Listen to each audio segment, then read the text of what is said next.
So how do you all celebrate Thanksgiving Day today? Have a meetup. We are thanking to everyone who will join. It's pretty funny to have here in the United States. I'm sure you're aware of what's going on here. You know, it's strange having a day like Thanksgiving when everybody's at each other's throat. Very an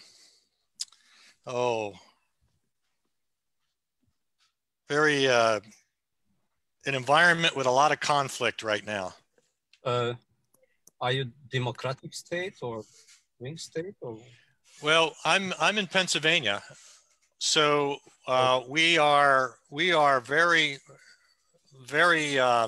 divided. But I guess we became a democratic state, you know, in this last election, because we have, you know, in the United States, it basically boils down to the cities versus the rural areas. In particular, the East and West Coast are very Democratic Party, and the less city-like areas are more Republican type of political bent. So it's an interesting challenge here because the country is really divided and it's almost along geographical lines. But you guys know about that. You guys have had a pretty rough few decades. That's right. So we are set. We can start. Yeah, you can share your screen. All right.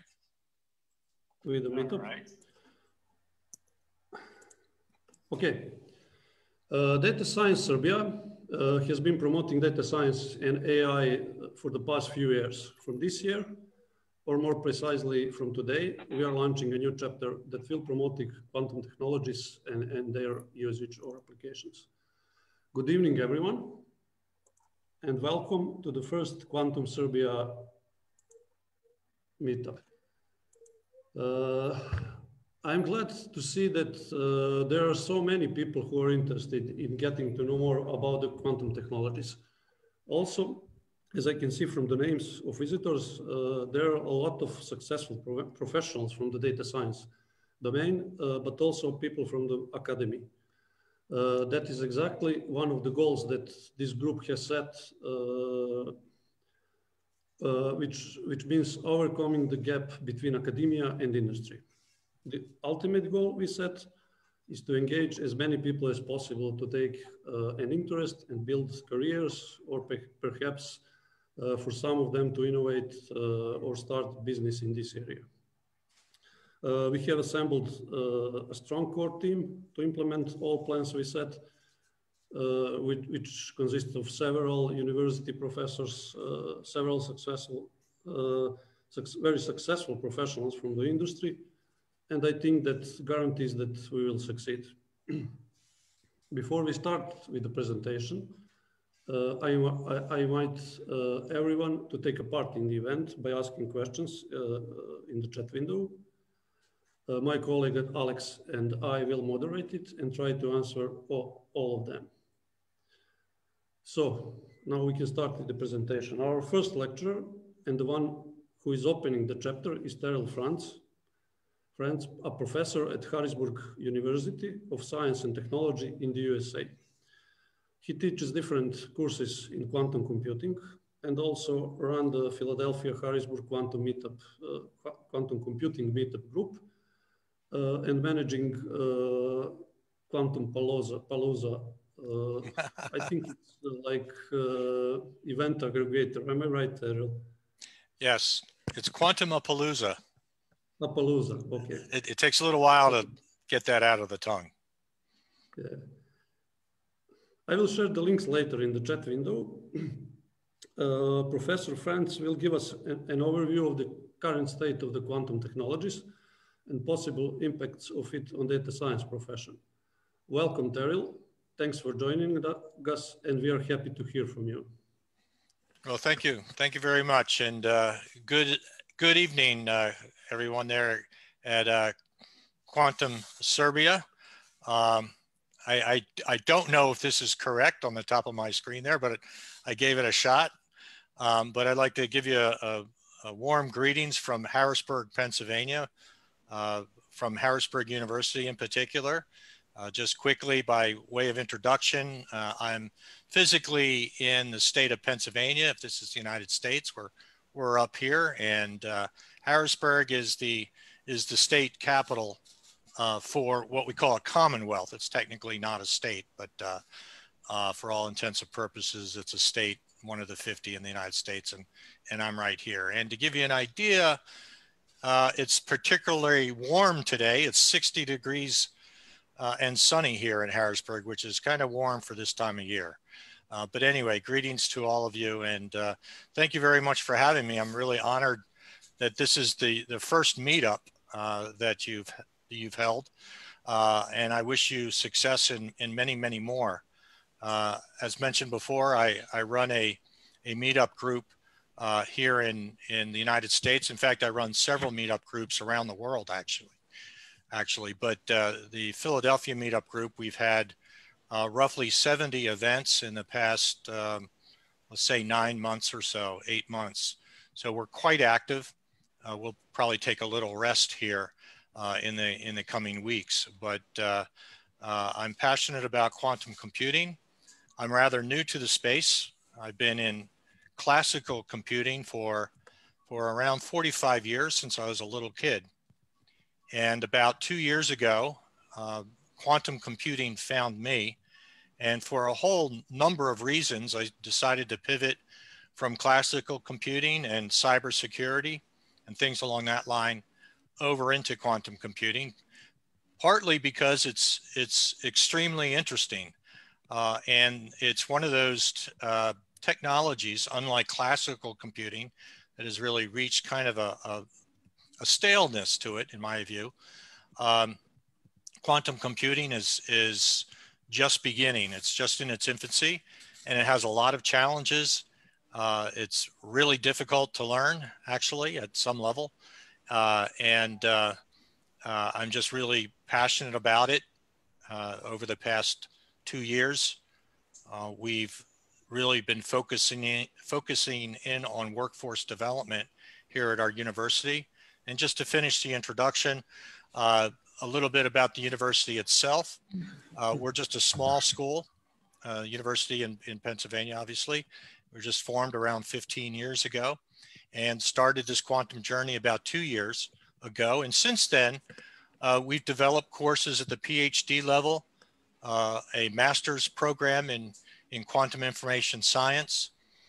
We also have courses at the undergraduate level. I'm just finishing one now for this semester. And we've started teaching high school level courses in quantum as well. So getting to today, I figured this is an introductory talk today, so it's not going to be too technical unless you ask. I'd rather just start to develop some curiosity in each of you. And many of you, it seems, may have been exposed to quantum for probably a number of years already. So if you hear me saying something that you have that you disagree with, by all means, put something in the chat and we'll get the dialogue going. That's one of the fascinating and exciting things about quantum, is that no one, even those who have spent their lives working in this space, knows everything about everything. So I enjoy the opportunity to learn from you just as much as I hope you get some ideas out of what I say, out of what I give today. Anyway, it'll be pretty light. Again, I'm really focused in on trying to develop some interest in your community, in the data science community. I think quantum computing is an area that I think is going to be really important to the continued development of data science, machine learning, and AI as well. Anyway, so I'll go through a monologue on why we care about quantum technologies, the broader notion of quantum technologies, and why we're talking about it, and why the energy is starting to be put into this technology. What's the difference with quantum technologies versus other technologies that we're accustomed to, particularly in the computing space? I'll talk about some of the barriers briefly, and just a slight little recommendation on what, if I were a data science person, which I sort of am, what I recommend, what you should be doing for yourself. The first thing is a caveat that needs, I think it should be a warning that should be given in front of every quantum talk, is that particularly if you're new to this topic, I want to warn you in advance that quantum technologies are relatively complicated. And most of my frame of reference is mostly from classical computing that probably most of you are accustomed to. So relative to classical computing, quantum computing is farly more complicated. Hello world is not an easy thing to do, for example. Quantum technologies as well involve a lot more abstract thinking than we're accustomed to. Now, many of you in data analytics, perhaps, you know, you're beginning to, you know, be able to work in spaces that most other people can't work in with n-dimensional data sets. Quantum takes that quite a bit further. Moreover, and finally, you know, quantum technologies require a lot of multidisciplinary skills. And these skills have quite a steep learning curve. And so when it comes to folks in a meetup community, for example, at least relative to the meetup communities I've been involved in, many of us are you know, just non-professionals, and can get rather intimidated by the steep learning curve associated with quantum technologies, and in particular, quantum computing. So this is a warning. Do not expect to be able to take an hour or two, figure out how to install Python, and maybe run a print hello world program. This is not that sort of technology. So let me get into why we care about quantum technologies.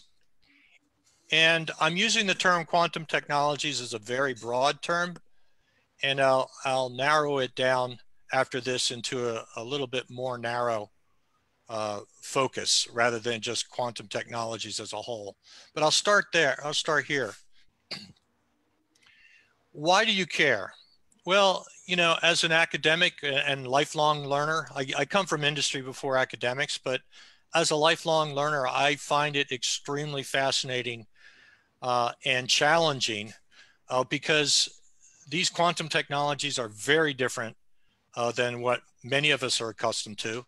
Now, I come from business schools and schools of computer science.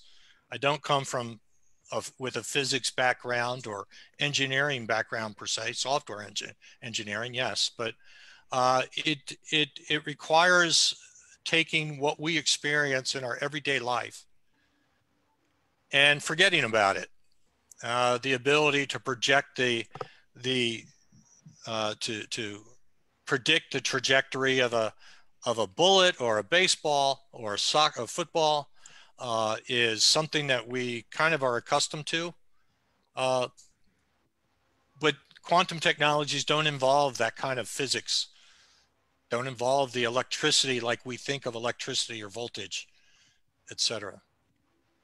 Another reason I think, and this is an important reason, and it's catching a lot of attention by people, is the controversial, but the sense that we're approaching the end of Moore's law. And Moore's law is basically, you know, suggests that technology very rapidly is getting better and better and cheaper in an exponential fashion. And this has been going on for decades now, Moore's law. So we've all lived that experience where classical computing's, you know, the old adage of the phone in our pocket is multiple times more powerful than the computers that we use to go to the moon back in the 60s, et cetera. Well, Moore's law is reaching its limits. And many argue it's got a few decades to go, and I'm not disagreeing with that, but it is certainly reaching its limit. And if you think about just the practicalities of Moore's law, you know, the size of semiconductors and all those incredible electronics that the engineers have put together, they're getting down to nearly atomic size. I don't know for a fact, but I believe it's, you know, something like 100 or maybe 30 atoms wide is the width of a wire in or a connector or what have you in a semiconductor. I don't know the actual number, but eventually that will get down to 1 or 2. And when it gets down to a small number of atoms in width, you start to get into the different physics. So Moore's law is actually going to force us to start to be concerned about subatomic physics, which is what quantum is all about. Another reason you care is the demand is growing, and it's growing very rapidly. The second derivative is very large. Day by day, month by month, the speed of growth, interest, the advances in the technology and the engineering in quantum technologies are rapidly improving, and that improvement rate, the second derivative, is much faster than you can believe. I'm seeing it play out in real time here. And another reason you should care is that many of the naysayers have been saying that you know, quantum technologies, quantum computing in particular, is just a theoretic thing. We will never be able to get devices to work as we need them to. But there's plenty of evidence in the real world that argument is quickly being put to rest, in that IBM just recently announced their roadmap where they expect 1,000 qubits in 3 years or so. D-Wave computers have 5,000 qubits, and so on. So quantum computers are just on the cusp of really getting out of the lab, and certainly in the coming decade, a commercial quantum computer, I think, will be quite ordinary. Already today, D-Wave, as an example, has had a commercial computer now for well over a decade. Quantum technologies, for example, MRI machines, I would call a quantum technology. We've had quantum clocks for decades, and so on. So these quantum technologies are becoming real. In fact, there's at some level of fidelity, there's some quantum technology in some phones in the coming year or two. And I think 1 or 2 phone companies have implemented some quantum technologies in their phones. So it's becoming real. Another reason you should care, this is a terrific opportunity to really compete, to really give you a competitive edge and give you a competitive advantage in practically every space that you're working in. So if you're a data analyst, you're dealing with large amounts of data. If you're working in machine learning, certainly we expect that quantum technologies will help out in machine learning as well as AI. Anyway, from a personal or from a corporate sense, now's the time to start preparing yourself and become familiar with these technologies, because they're coming and they have a long learning curve. So many competitors, and we have a program at Harrisburg University, a master's degree in data analytics. and there's not one student in a program of 1,000 students that has taken a quantum course, at least at our university yet. So as I say to the students there, if I were you, I would take a course or two, because when you go out on the job market, in the case of a student, you want to set yourself apart from those that you're competing with for those jobs, those job interviews, and certainly having some quantum background will separate you from that. And the same holds true with laboratories, universities. Right now, there are only 21 announced master's degree programs involving quantum technologies in the world. So just 21. So if you want to bring your university up to speed and compete with others around the world, the space is still small, and you can make a difference. So it does, and that's one of the reasons I brought quantum to Harrisburg University, really because it kind of sets you apart from the others if you can pull it off. So from a business perspective, many of the forward-looking companies are starting to get on the bandwagon now. They're starting to invest, albeit just small investments, maybe 1 or 2 employees in a 1,000 or 2,000 or even a 10,000 employee firm, but investing and getting involved in it at the rate of 1 or 2 FTEs is probably a good thing right now. So you're positioning yourself to compete in the future. And finally, another reason you should care, and this is really another one of my primary reasons for believing that the future is going to be bright in this space as a place for activity. The technology space aspect of it, of course, is there's a lot of work to be done there, a lot of engineering to be done. But the fact, as I see it, that there is just in the very early stages a governmental, nation state competition going on, and it's much like the race to the moon back in the 1960s. And that is when the United States was competing against the Soviet Union to get a man on the moon and return them safely to Earth.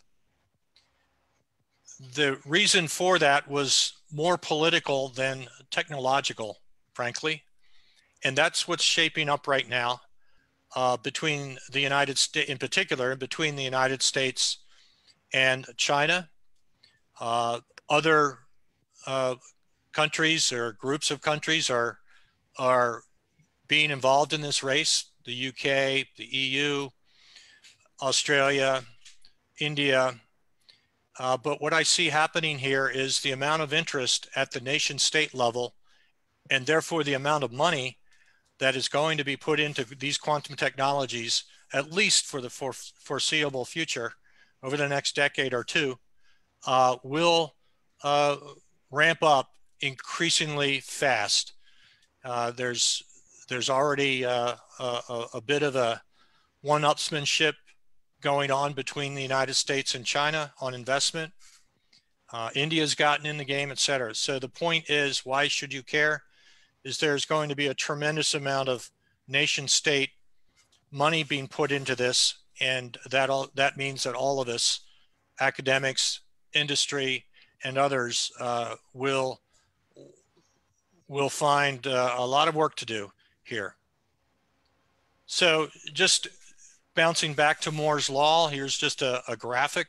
I didn't want to put the graphics and the text on the same page, so I'll remind you. So this is what I'm referring to with Moore's Law.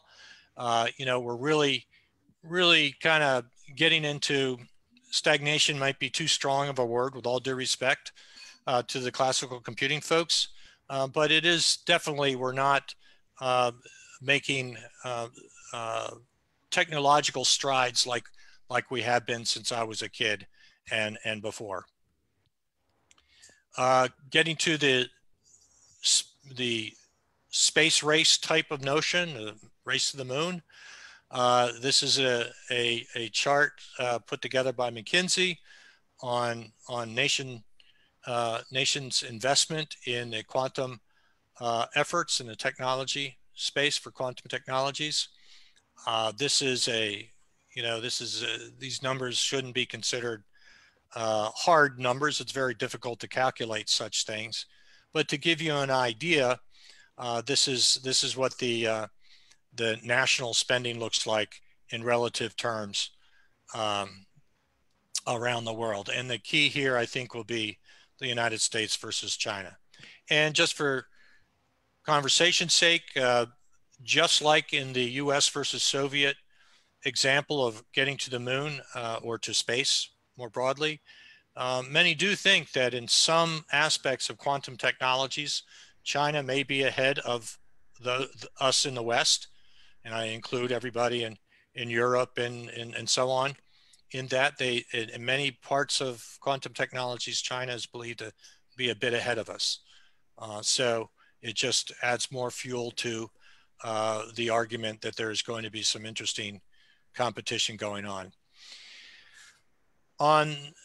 Without getting into the details just yet, but you know, certainly quantum computers are becoming more powerful rapidly as the engineering improves. The size of quantum computers, at least their capabilities, is increasing rapidly.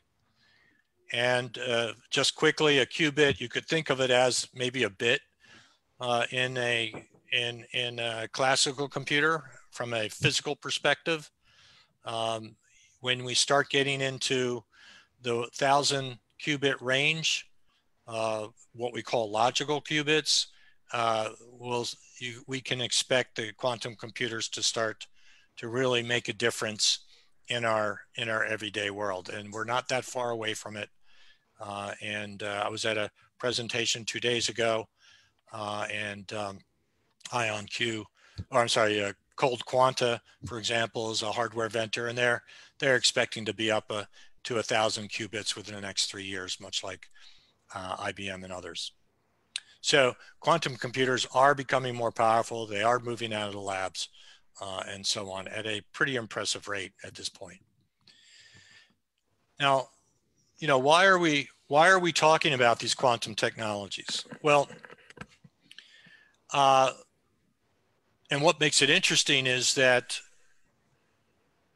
what we're doing with these quantum technologies, we're taking advantage of the quantum physics and the laws of quantum mechanics.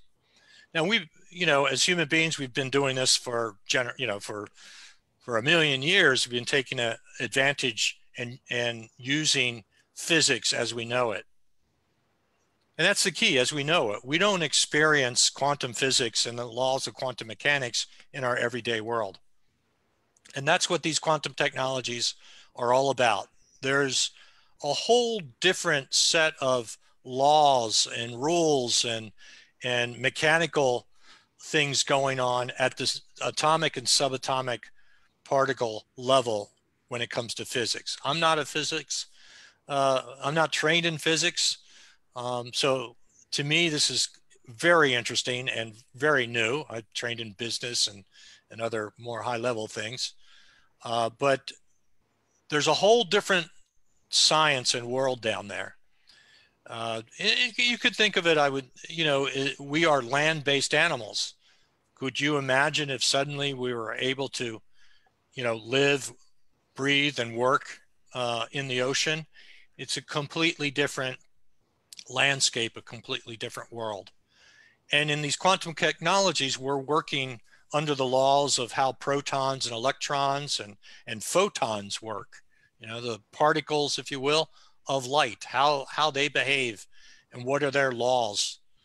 They don't have the laws like we're accustomed to. There is not a very deterministic world down there. Things are quite a bit more random than we are accustomed to in our world here. So that's why we're talking about it. That's why people are excited about it, because the rules that we are working under to try to make things happen, to create computers or other devices or build networks, the rules are completely different from what we've been working with. And that's what makes it so difficult, but that's what makes it so exciting, because you're playing in a completely different game. There'll be some, I'll get into them, there'll be some roadblocks and barriers to getting things to work, but there'll be also some opportunities as well. So think of it as going from, you know, maybe playing a sport like football, and, you know, now you're involved in a sport like, let's say, I don't know, synchronized swimming. It's a completely different thing.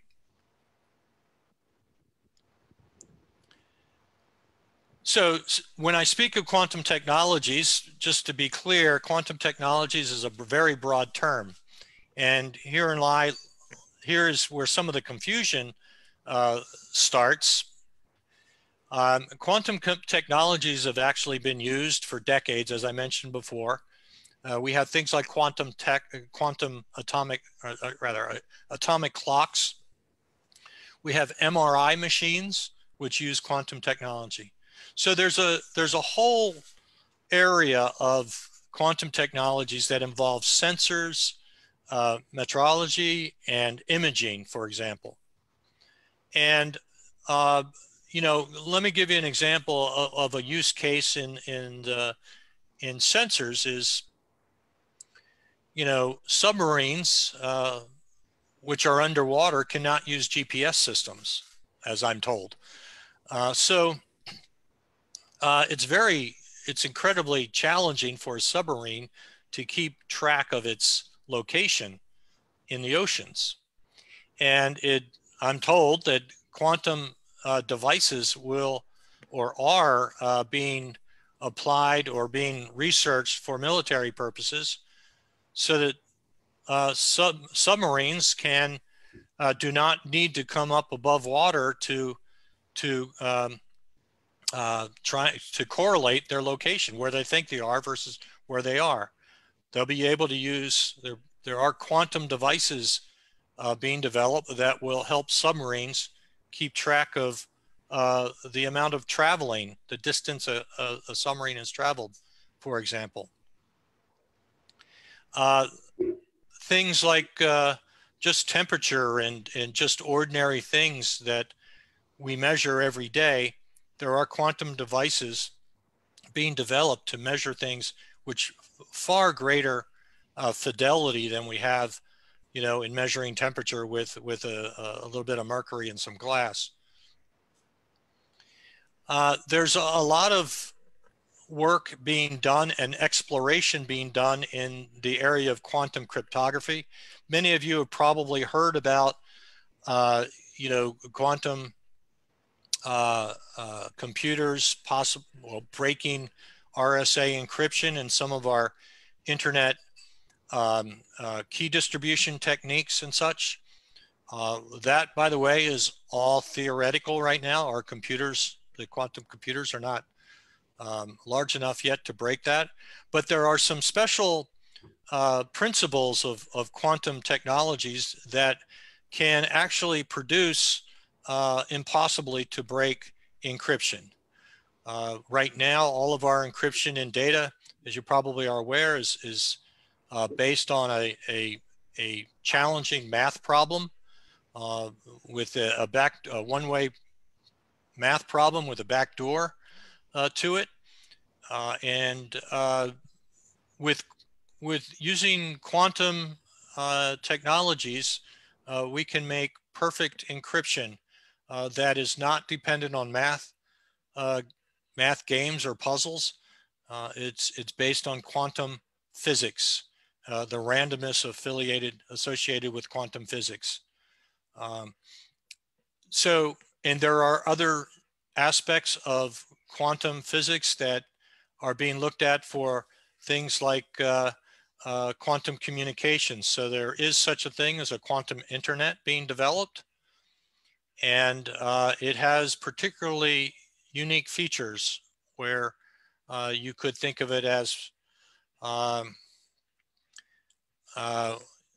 wireless and RF-less communications. So communicating without radio frequencies, for example. Won't get into it here, but the point is that we're looking at those strange physics at the quantum level and finding ways to use it for perfect cryptography and some really fascinating ways of communicating information from one place to another in a way that doesn't require wires or radio waves. So if that doesn't interest you, I don't know what will. So in particular, when it comes to data scientists, I think the two most relevant aspects of quantum technologies, the subcategories, if you will, are quantum simulation and quantum computing. Quantum simulation is an area that I'm just starting to dig into, and I think that's where I will ultimately land. The ability to do simulations, Monte Carlo type of simulations, for example, is something which I've been doing that for probably 20 years now.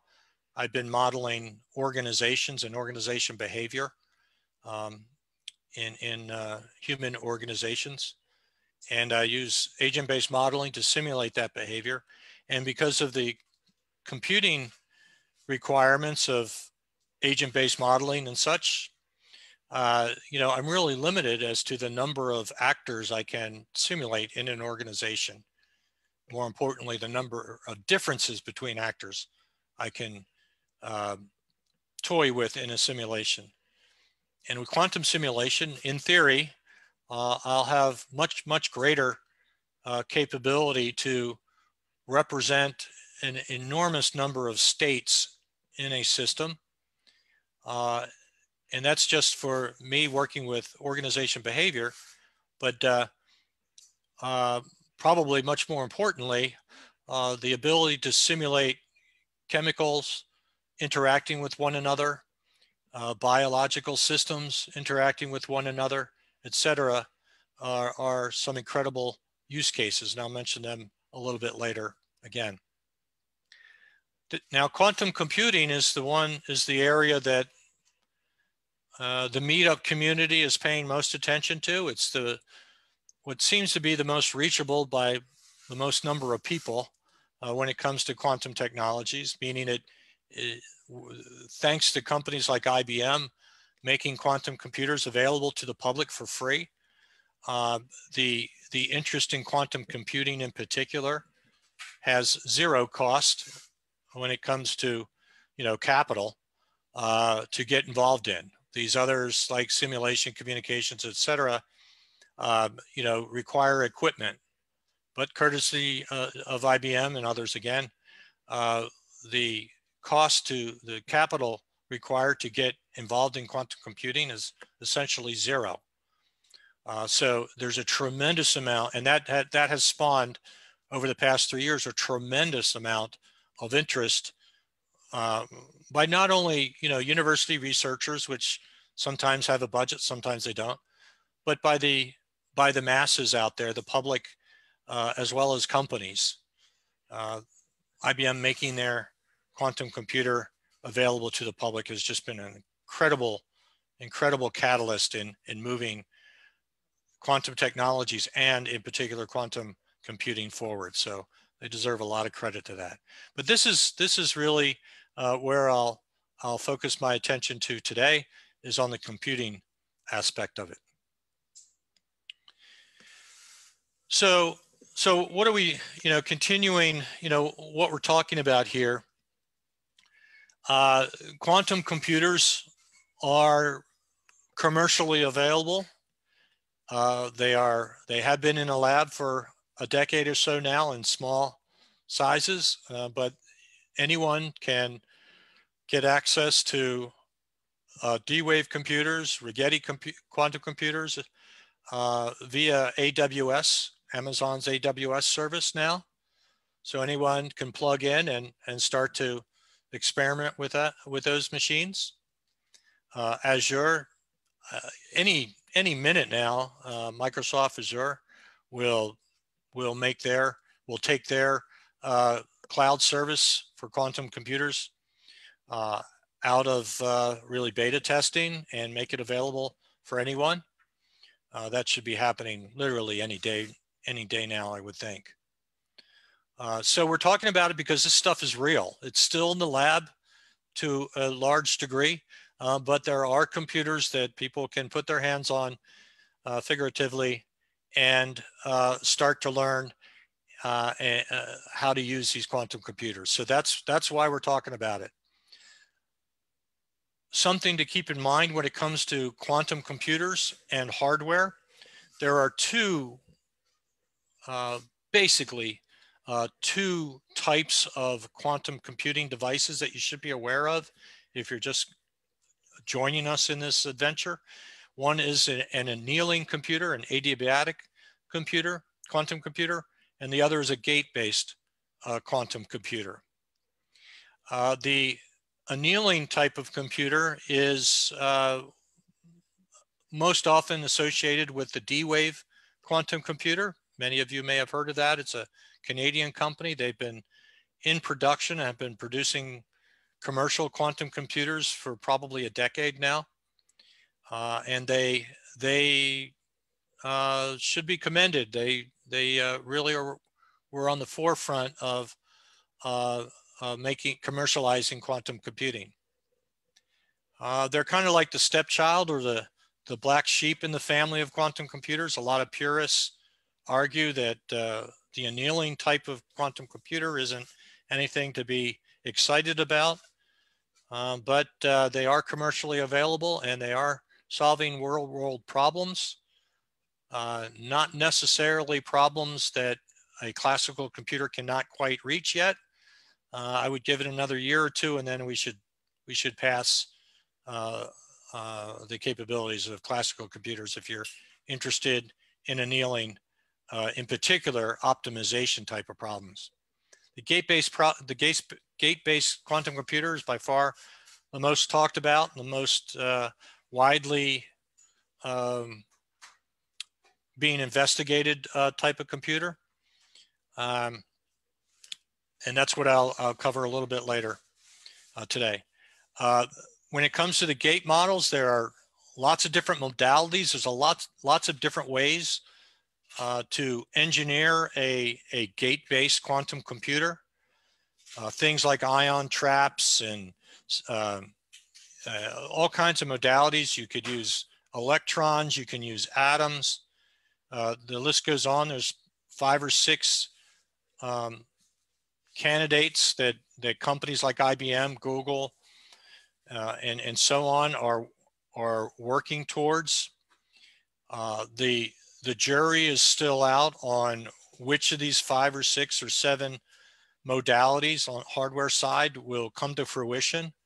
The people that know hardware the best are saying that, you know, they expect there'll be probably a world of 2 or 3 different types of quantum computers available as things mature, because each of these different modalities, the way of doing the hardware, have particular advantages and disadvantages. So there's a lot of work being done on the hardware side. The jury's out as to which are the best, and we don't know how that will shake out yet. And there are a lot of big name players. You know, Amazon, Baidu, Alibaba, Google, Honeywell, the list is just growing. Intel, Toshiba, there are dozens of big name players out there developing hardware primarily. In the startup space, there are startups out there. IonQ, for example, is starting to really make moves in their hardware, but there's dozens and dozens or scores of startups in particular on the software and algorithm space working on developing the quantum computing capabilities. Some of the applications, and this is where, you know, really, this is where the money really, what the money really cares about.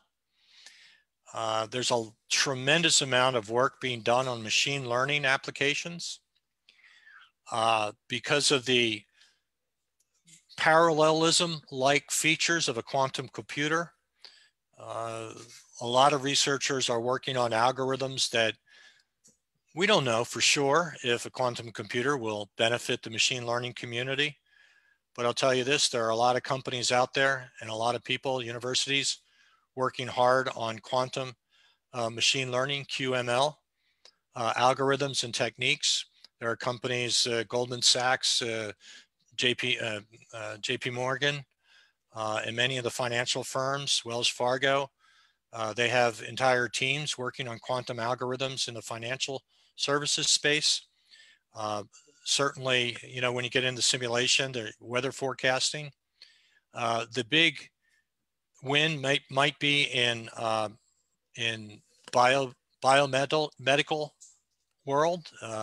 We have things like personalized medicine becoming possible, et cetera. Now, when it comes to the machine, for this audience here, I'll say this, you know, when it comes to machine learning, I don't think anyone's really developed an algorithm that has to surpass a classical computer just yet. The hardware is not there yet, and I don't think the techniques are there yet. There's a few fundamental problems we can get to later on, making things particularly difficult when it comes to machine learning, namely the ability to store data in a quantum computer is a practical impossibility. But that is an area that I think this community should delve into. What are some of the differences? Now, going up the stack, if I may, as a developer, as a problem solver, computer programmer, or circuit designer for a quantum algorithm, there are some particular features such as entanglement, superposition, wave-particle duality, the uncertainty principles, the ability to tunnel. These are features, these are such features, and I'm not going to explain them all here. I'll go into one or two a little bit to give you an idea, but these are the physical quantum mechanical concepts that we don't experience in our everyday world in Newtonian physics. Most important for you to know if you're going to be interested in this technology is this notion of decoherence. So unlike my laptop, which I can plug on and hopefully it'll run forever, quantum computations generally happen in less than a second. The underlying physics, don't last very long. So it's not like you turn on an algorithm and let it run overnight. Your algorithms basically run short of a second.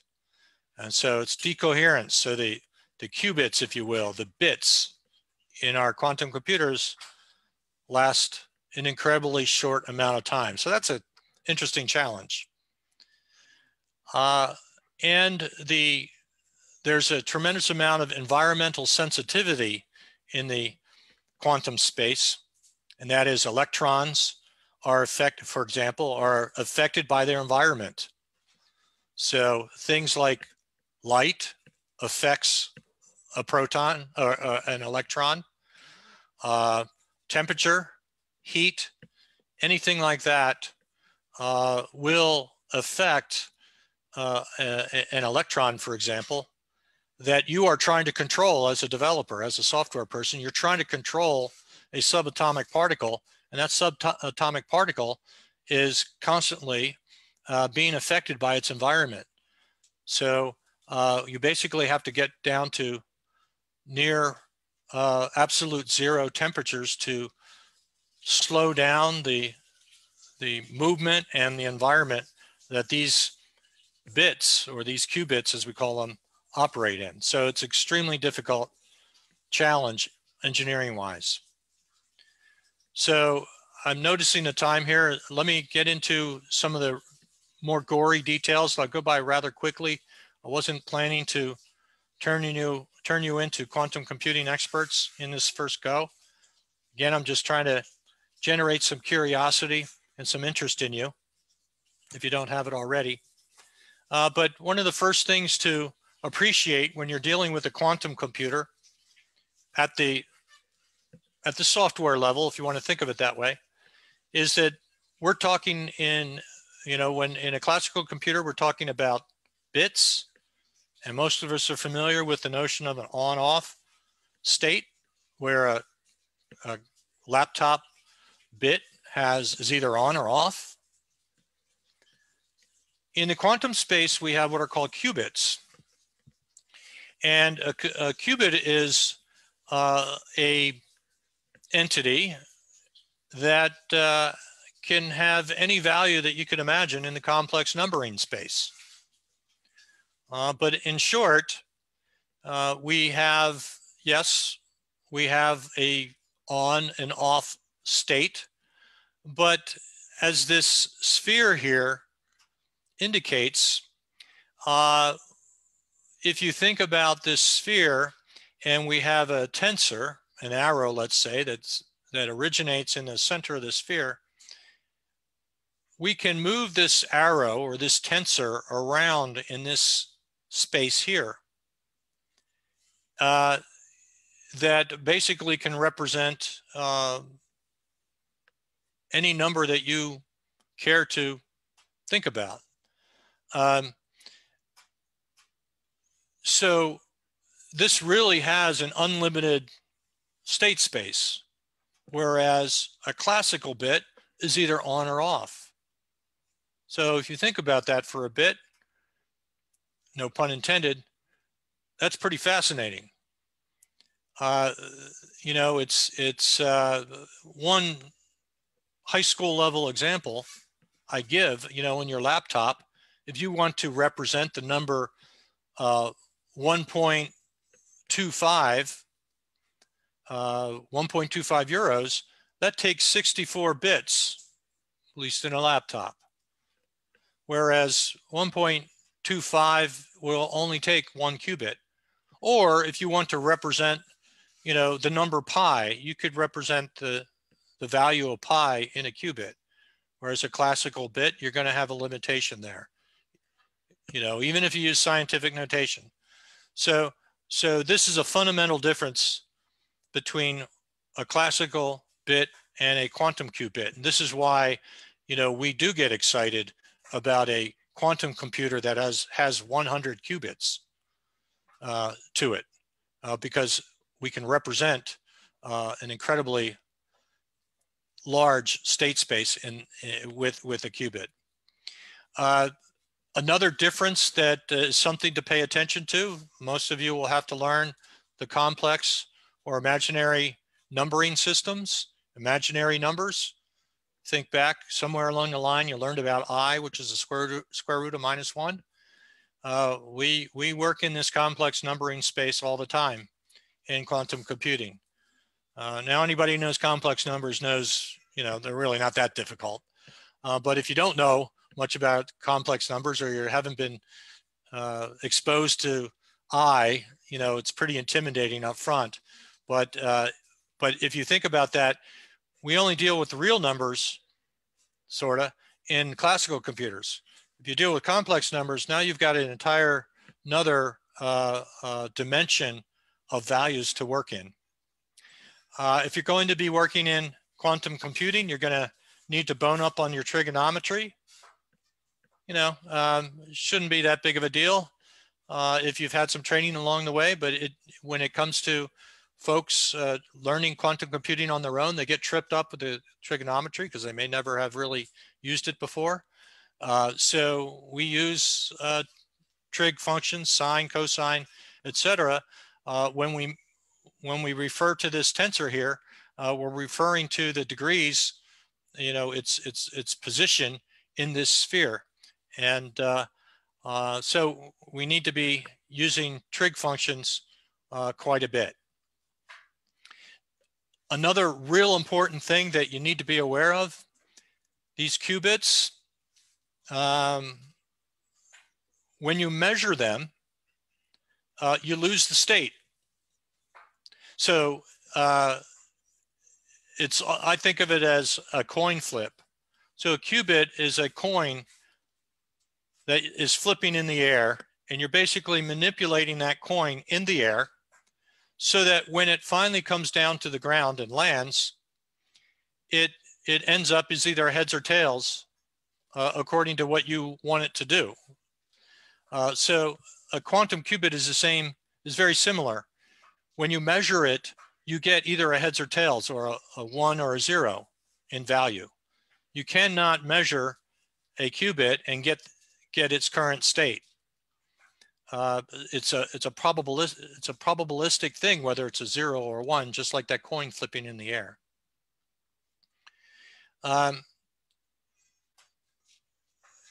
So when you look at that tensor, where it is in that sphere, it's called a block sphere.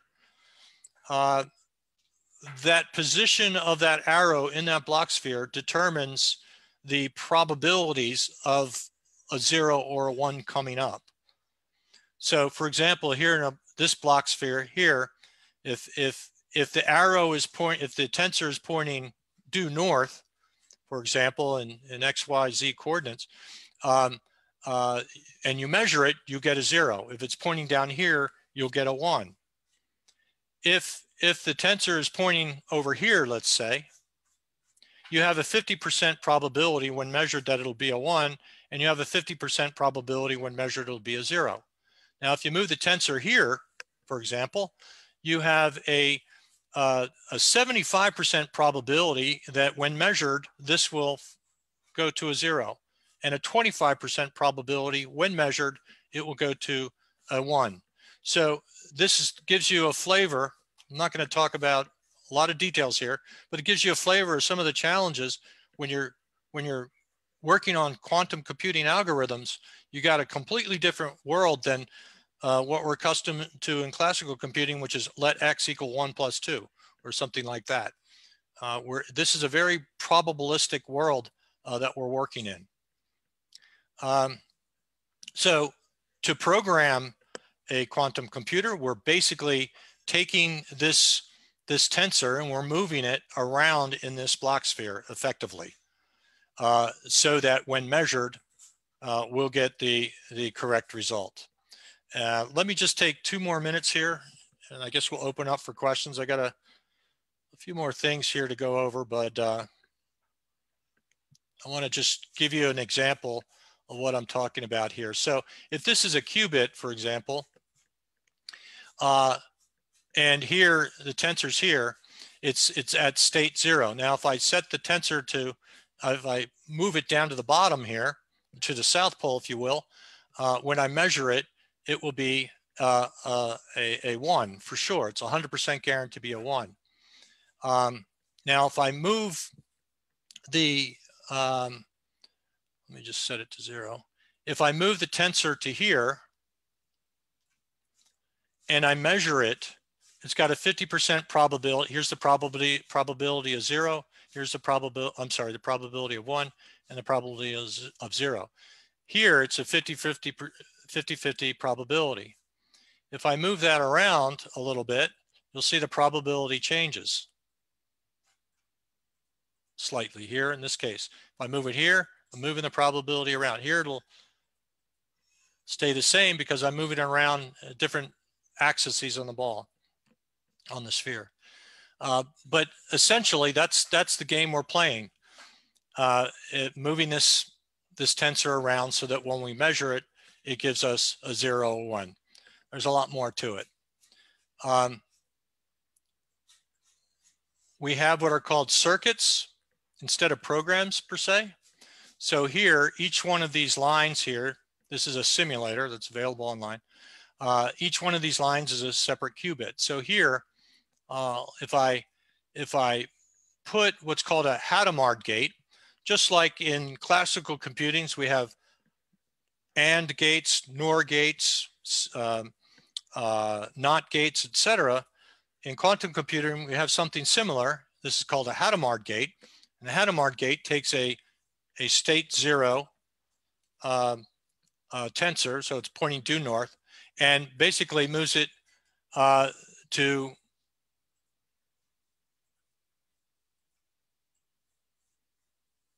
this point here on the equator. Let's see if I can get that set.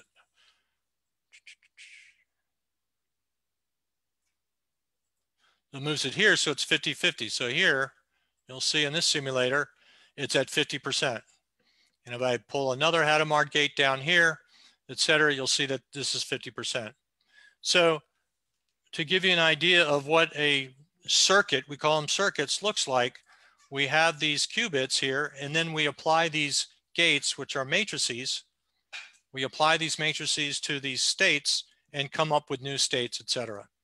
So there's a lot more to it. Let me get back to the slides quickly, and then we'll open up for any comments or questions.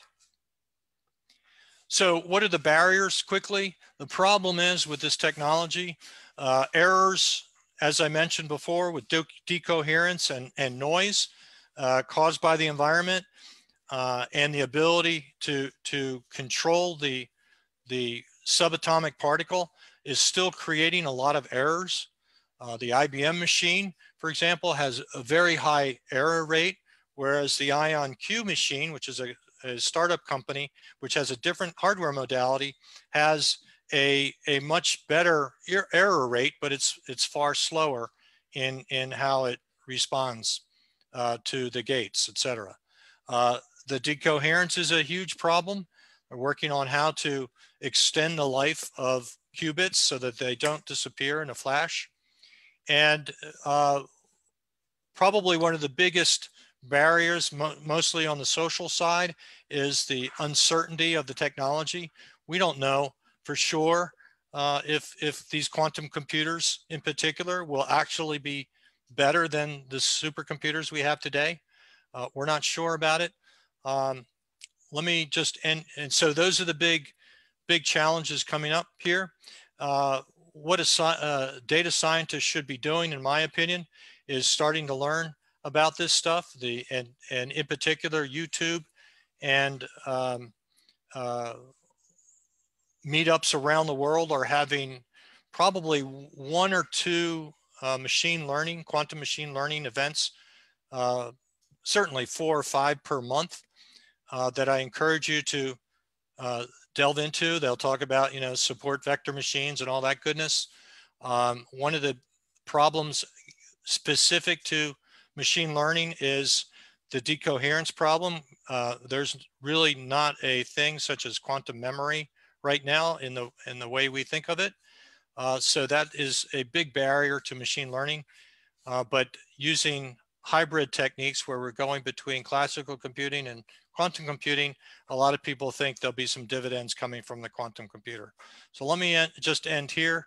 I know that was kind of hand wavy.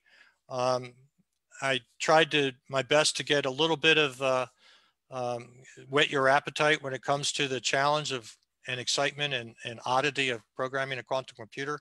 But let me just stop here and open it up for any questions, whatever you'd like. I have the URL for Quantumapalooza on the screen there. I encourage you to take a look at that site. What it is, it's a site where I maintain free quantum online events going on around the world. There are roughly 3.6 events per day, every day of the week. So there's plenty of ways to learn about quantum computing and in particular machine learning and such, which may be your primary interest. So let me end there. I apologize for the lengthy monologue, but I hope that was informative for some of you, if not most of you.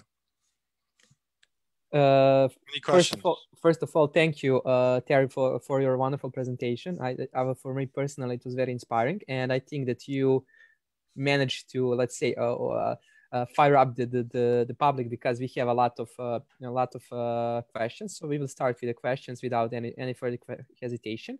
Cool. So I will just read it in the line that we got the question. So first of all, it's very easy question, I think, and it's about Harrisburg University. And the question is, does Harrisburg offer online masters in quantum computing? This was asked by Asha. Yeah, I'm developing the marketing materials for that. Thanks for asking, by the way. The master's program is a hybrid program in that the quantum parts will be completely online, available to people around the world. And I'm working on that now so that you could take the 6 quantum courses online and then get a certificate in quantum, QIS.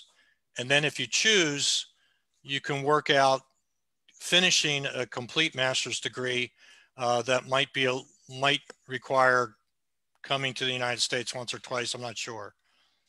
So it's kind of a hybrid answer there. For the quantum parts, they are online. Okay. Thank you for and you get college credit. We also have one question from one person who started this this meetup, and that is, if you make a parallel between classical and quantum computing, in which year or decade we are at the moment? Is it 50s or maybe 60s or something else? 40s. Okay. We're still at the vacuum tube stage. Okay, this is interesting answer. I didn't. But that's an opportunity. I'm thinking back to ENIAC. You know, the famous pictures of 3 or 4 people in a room. You know, that sort of thing. You know, but we're getting to the 50s very quickly. Okay, nice. Okay, the next question. But let me add, what's fascinating, what I think is really cool, is that the trajectory of classical computing basically went from hardware to, why don't we create software? Why don't we create a machine language so that we don't have to move the wires around? And then, let's make an assembler. Why don't we just start creating some high-level languages like Fortran and such? And then you get into 5GL languages, et cetera, et cetera. So as I see it, it was pretty much a sequential development. What's really fascinating in quantum is that the various aspects, the various levels of the stack are all being developed at the same time. So instead of, figuring out, vacuum tubes and all that goodness, and then going to software and, now we can even network these things. We want to get them together. We're working on the hardware. We're working on the machine level assembly language stuff. We're working on the higher level languages, and we're working on networking all at the same time. And it's this really neat dynamic from a social scientist perspective of we're all making bets on each other, because if the engineers don't get these machines to work, the software people just have to go away. And if the software people don't create algorithms that really take advantage of the hardware, it doesn't matter. So it's a real fascinating thing to see all of them, and we're all kind of jockeying, like watching what the others are doing. So basically, very, very different. Yeah, like we can sum up. We can say that basically we are making a lot of progress in every parallel direction. So we can make like, let's say 50s or 60 much faster. Yeah, the development's being done in parallel rather than sequential. So the speed is much faster. Like the machine learning people are working on algorithms, for machines that don't exist yet. But 3 years from now, they may be there, and boom, they plug them in, and hopefully they'll run. Okay, this is interesting answer. Also, we have one, let's say, technical topic, and it's at the moment, the focus is on hardware development. Qubits are being recounted. There is an ongoing race for the quantum supremacy. But on the other hand, how important is for us to work at the same time on developing quantum algorithms, and how much they can improve or impact the whole industry? Basically, if we can reshape, what is your experience, and what do you know about progress in the field of quantum algorithms? Like I said, that was a perfect question. They're all moving in parallel. I don't know how to explain it, but there's significant progress being made. Just in things like portfolio optimization in the stock market and such, 60 some odd stocks at one time now running on quantum computers. Now that could still be done almost, with a supercomputer, you could still optimize a portfolio of 60 products, instruments. But, that's at the edge of the most powerful supercomputers now. And that's being done on D-Wave computers right now. So, we won't know whether the machine learning people, for example, the quantum machine learning people, we won't know for sure if their algorithms work until we have the hardware to actually do it. A lot of things in theory don't work in practice. Just like Shor's algorithm, which is widely known, it's a quantum algorithm, and that's you know, that's a huge catalyst to the industry. I mean, that factors factors numbers.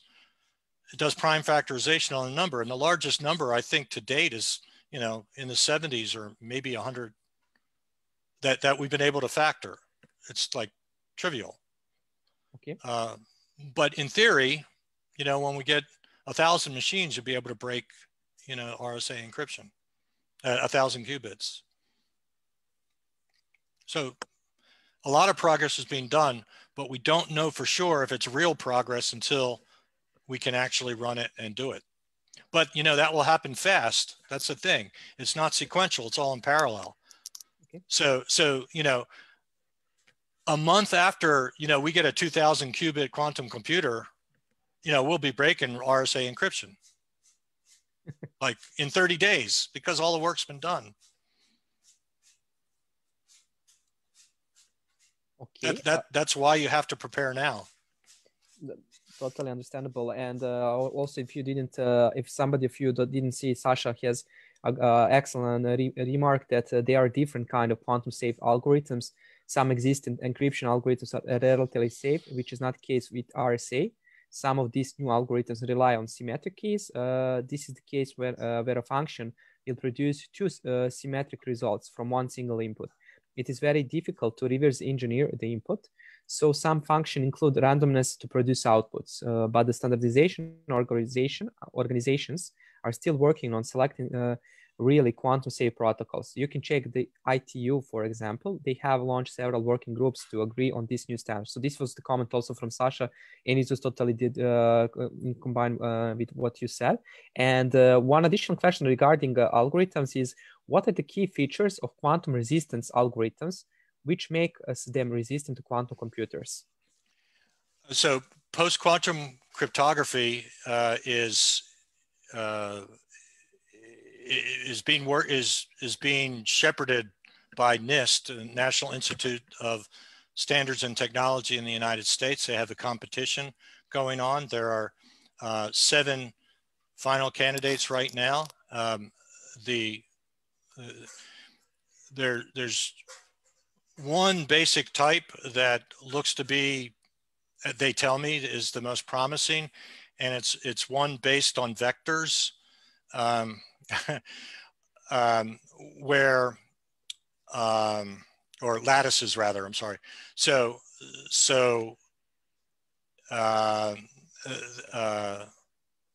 think of a two-dimensional, a three-dimensional shape that has integers, that is integers, based on integers. Okay, so it's a bunch of dots in a lattice, right? And you play around with the vectors in those lattices, and you change the basis of the lattices, and so you try to guess the closest basis to a point. Anyway, they're called lattice-based techniques. YouTube has a few good videos on them, but they're still mathematical problems, and at this point, no one is believed to know how to break those kind of problems with a quantum computer algorithm. Okay. But they're lattice-based are the most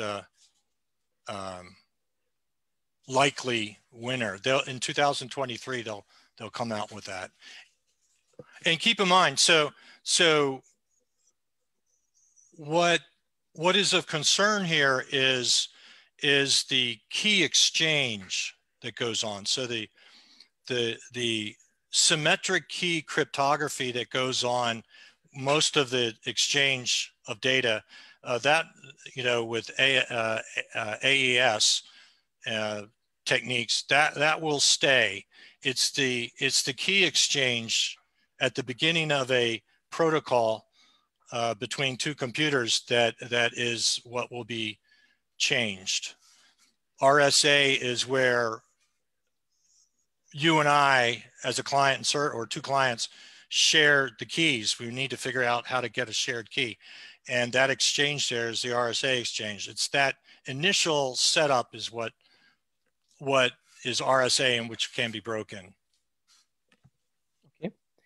We have like a few sets of questions that I would like three sets of questions I would like very quickly to ask you. First, because you're on Thanksgiving, so I think that you would like to come back with your family to spend the time. So one is to our technical one is a bit let's say oriented toward the application and career, and we will start first with technical. What is a technical approach to retrieving info from superpositioned states or parallel computation when it means collapsing quantum state to a single measurable, the most probable one most of the time? So the question is, what is the technical approach to retrieving info from superposition states or parallel computation? And what does it mean collapsing quantum state to a single measurable? So yeah, we don't have QRAM right now. Okay. But there's, I hope this is a reasonable answer. It's called super dense encoding. And so you've got that qubit there. And remember I said you could represent a number by in a state in that qubit by moving the tensor around. Well, you can take that qubit and kind of break it out into lots of different logical states.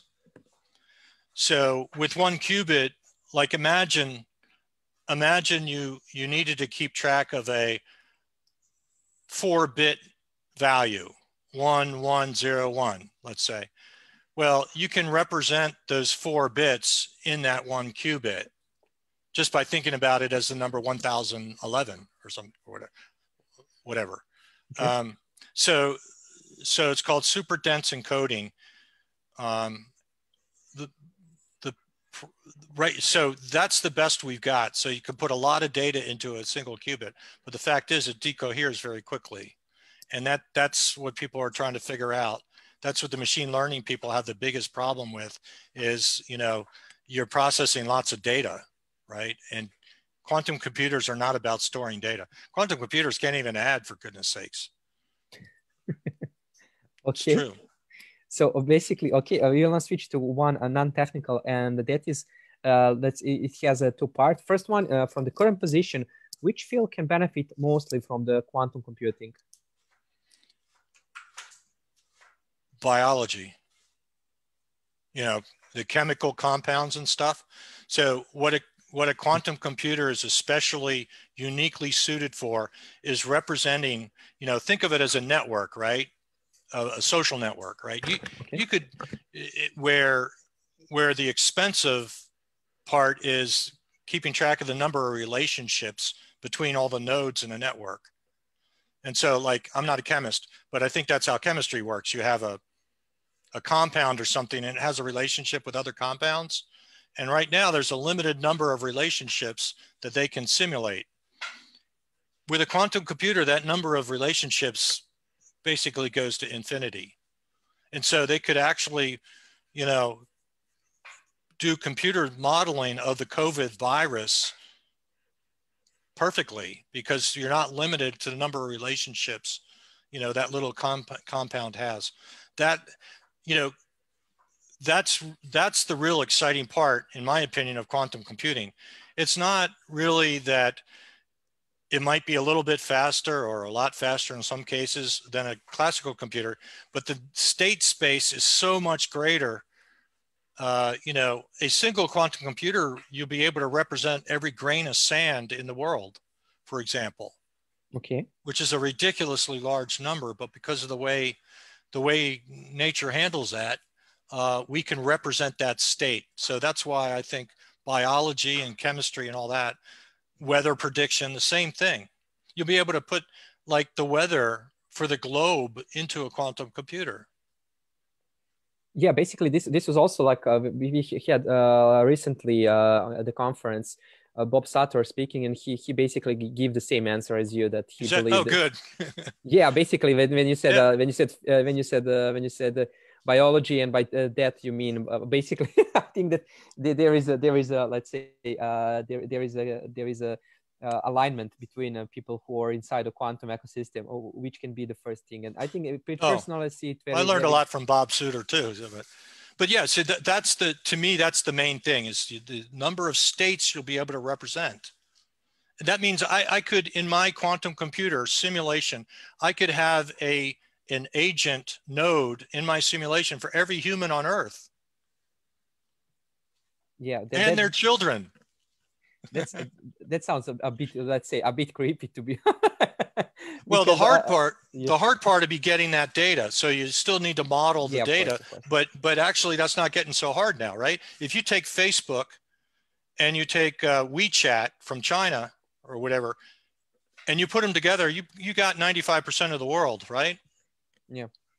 So it's not as far as we think. Okay. One additional question regarding like the soft question, let's say, is, in your opinion, what is the best research discipline for young researcher to enter the field of quantum computation and quantum technologies? Well, first of all, that's a great question, because I'm starting to morph into a slightly different answer to that. I think the thing we got to be careful of is a quantum computer is much like a GPU in a classical computer, a graphical processing unit. It's for very specialized purposes. And just like a GPU is generally very specialized for, displaying on a screen, images on a screen, and some very sophisticated computations. And, you could use a GPU very easily because the software makes it real easy now, right? The answer to that question is, I think you want to develop an understanding of quantum computing, but by far the more important thing is understanding the application that you're going to be working in. So you want to learn the technology, but understanding the algorithm or the application is 100 times more important. Okay. And that's the hard part, because you're going to, to use it to its advantage, to what it's best at, you really need to understand chemistry, for example, or you really need to understand machine learning or artificial intelligence. And that I think is going to be the bigger challenge. Yeah, basically, I think that we can put very, very strong parallel with the data science there, because also, if you would like to be a data scientist, your domain expertise and knowledge is very important, because you need to understand what does it and how does something work. So basically, I think that there can be a great parallel between aspiring data scientist and aspiring quantum computer or quantum scientist. So basically, also I would like to add, Sasha was very active with RH, and thank you, Sasha, for that. So he also had his opinion about this previous question, and basically he said that concerning the research topic, it depends on your background. If you're in quantum physics, experimental work on new hardware can be the best option now. Electrical engineers can focus on the engineering aspects, cooling equipment for superconducting qubits or control equipment, for example. Computer scientists can focus on quantum algorithms. Quantum chemistry is also a very interesting area, as we may see that everyone is saying about quantum chemistry. And basically, what we can do inside of it, we can theoretically develop new techniques to map, for example, fermionic Hamiltonians to qubits. So basically, also I just wanted to add what Sasha said. And that's a great answer, actually, Sasha, because I mean, you're right. Buried in my response is a bunch of assumptions. It depends. Are you trying to be productive tomorrow? If you want to get hired and work in this space tomorrow, being an engineer is the way to go. If you want to be, it depends, really. Yeah, and that's a good articulation of it.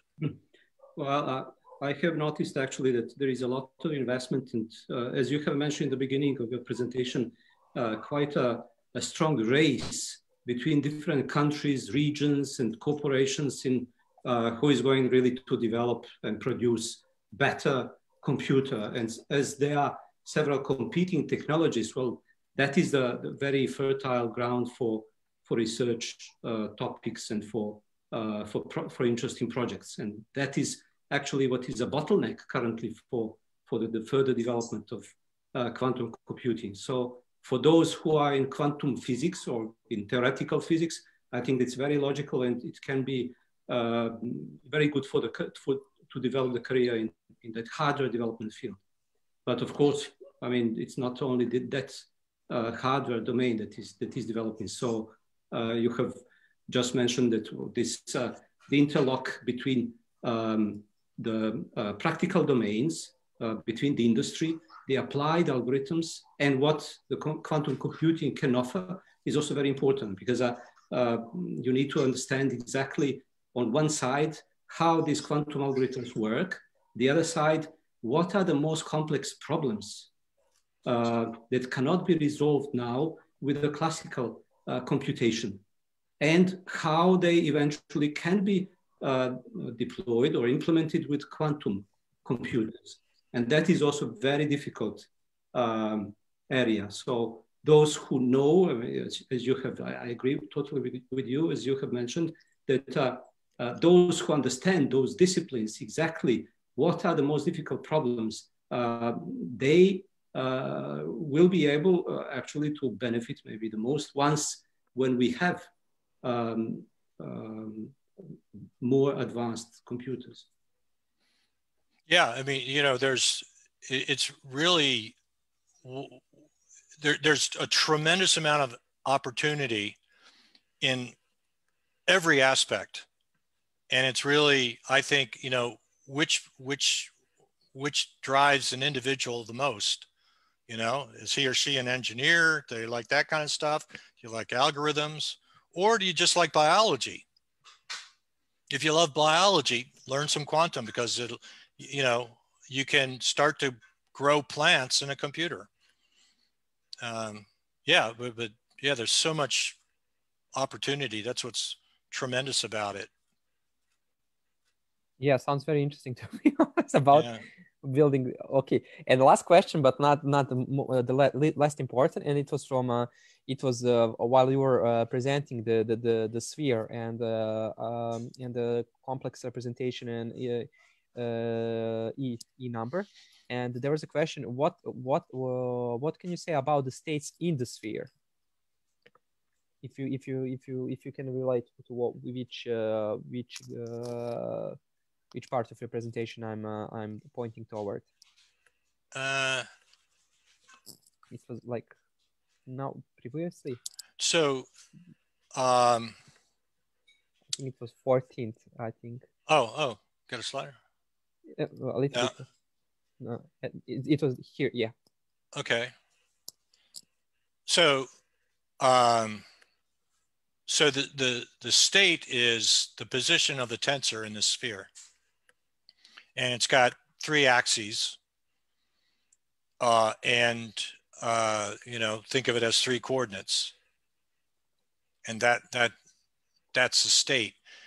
And when you measure that state, it always comes out to 0 or a 1. So it's like, it is a black box. You literally can't figure out the state. You'll never know the state. You can you know, you can move it to a particular state, but if you just gave me a qubit, I would not know. Like if you created a qubit, you put it into a state and gave it to me, I will never know that state. I will only know either 0 or 1. It's a constraint of the physics. Okay. So you know, unlike in a classical computer, right? I go to RAM and read it and it doesn't change. But here in quantum, when I read it, it changes. Hey, I didn't make up the science, man. And, you know, a much greater being made that up than any of us. But that's one of the characteristics of the science down there. And that's either a problem or an opportunity. It's up to you. Okay. It sounds very interesting also. Because not knowing that state is an opportunity if I'm communicating with another computer and I got, you know, somebody tapping into the communications. If someone reads that qubit in transit, I will know it.